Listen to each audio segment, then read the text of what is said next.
guys, we're picking mushrooms, and I climbed up this rock cliff because I thought there was a cave there, but it's not. It's pretty cool. You see how it's grown into that tree? It's like a little support. It's pretty neat. Somebody had a little shit chair up there for a deer stand. But we're hunting shrooms, and we're just going to do a little short here. And we got a tree down here I sent Lauren to check out. It sounds like she found some. So let's go see where she's at.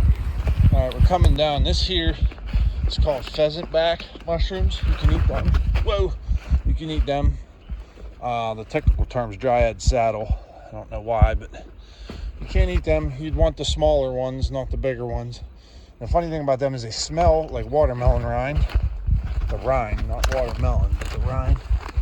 But I typically spend most of my time looking for mushrooms around dead red elm. Some people may know it as slippery elm. I look a little bit around sycamores. I don't seem to find too many around here around the sycamores. And then I look around poplar thickets, big poplar trees. I'll find a few. But I focus all my efforts around red and gray elm. I seem to always find a few around grays, but the most are always around the reds. They're all over the place. Oh, wow. Some back there, there's a bunch up there. There's none here, right? Nope. Well, let's peek. It's funny. So right here we have a dead red elm, and that's a perfect, it's like it just died within the last year and a half, and the bark's just starting to slip. That seems to be what they like the most. And one thing that I have found is when you tend to find these,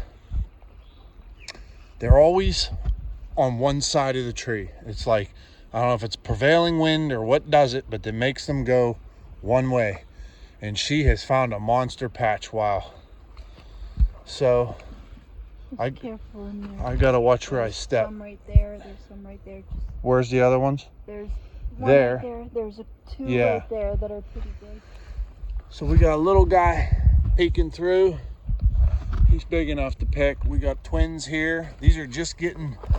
This one here is a little. This is the first one I found right here. Yeah. It's laid over like that. Look at, there's some big ones there. Mhm. You guys see There's them all? more going up the hill over there. Where? Oh yeah, they're up on the hill over there. Can you see it? It's like right there. So maybe we'll pick these. I've been wanting to do a video, but every time I find them, I'm so excited I forget the video. So I was cave hunting, and she was hollering, "I found some." So put my bag down. Give me my bag. I found, these are the blondes. These ones in the bag here are blondes that are just about to their no good point, but they're still, I caught them just in time. Let's see if I can show you. Them blondes get these huge stump to them like this. And yeah, go ahead. Use your bag because these are delicate. I don't want them to get smushed. This one's pretty good still.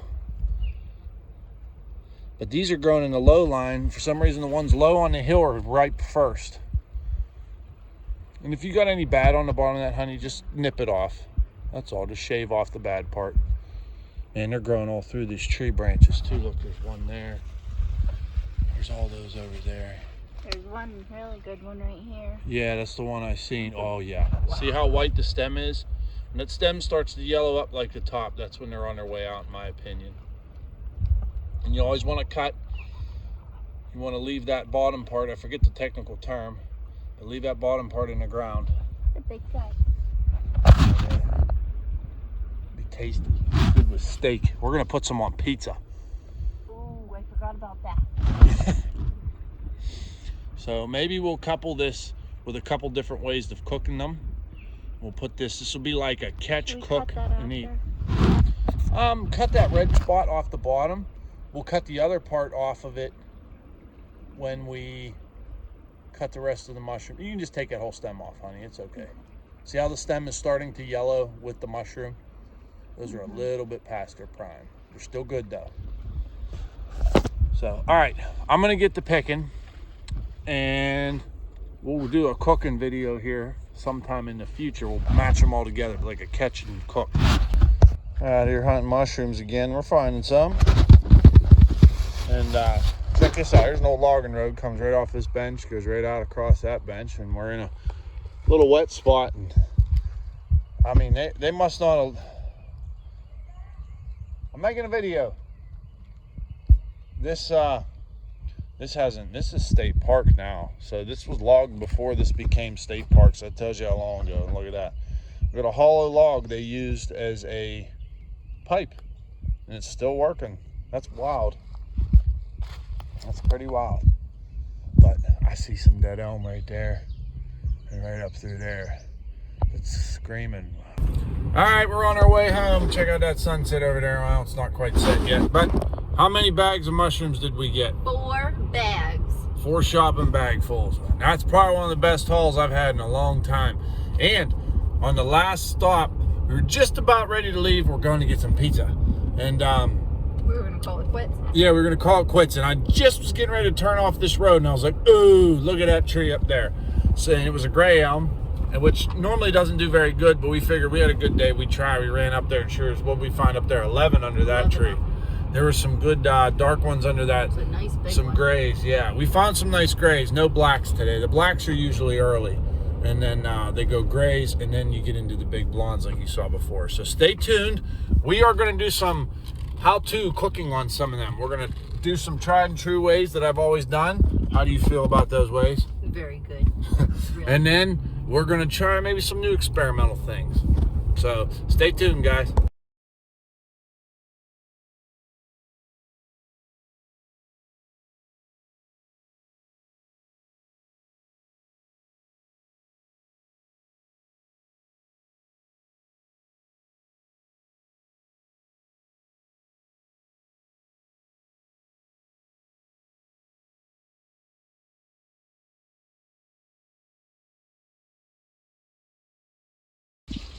On. Yep.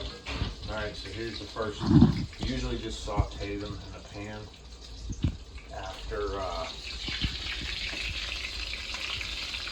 after cook our steaks with butter and stuff. But we're doing Italian style breadcrumbs with flour and egg. Flour and egg and Italian style breadcrumbs because Wayne Clark says good.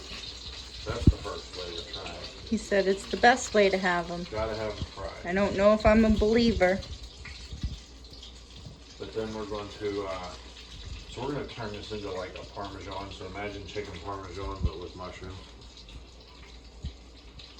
And then we also made soup. You can make awesome soup out of it, but I didn't get that on film, so I'm sorry. But all right, we'll come back when we're sauteing the other ones. All right, This is the finest way. You're not in it. This is the last way I like to cook them. I just split them in half. Whoops, can you come over here?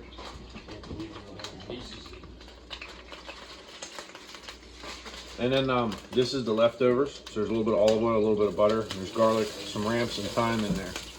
And I just throw them all in there because you got the fat from the beef too. And just let them cook down like that. The water will naturally come out of them, and they'll cook down. You don't want to cook them too long, in my opinion. And then, you know, that's the Gordon Ramsay style steaks. That's filet. Normally you use them to strip. That's so good. That's it. That's how I like to cook them. Oh yeah, and here's the Parmesan final. Can you see it in there? Mm-hmm. That's what we did final, and we got potatoes. Thanks for watching.